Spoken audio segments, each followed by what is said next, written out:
त्रिशूलमुण्डधारिणी धराविघातहारिणी गृहे गृहे निवासिनी भजामि विन्ध्यवासिनी।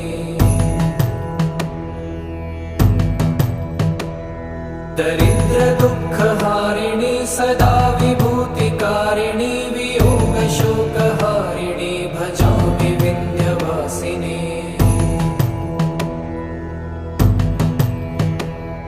लसत्सुलोललोचनं लतासनं वरप्रदं कपालशूलधारिणी भजामि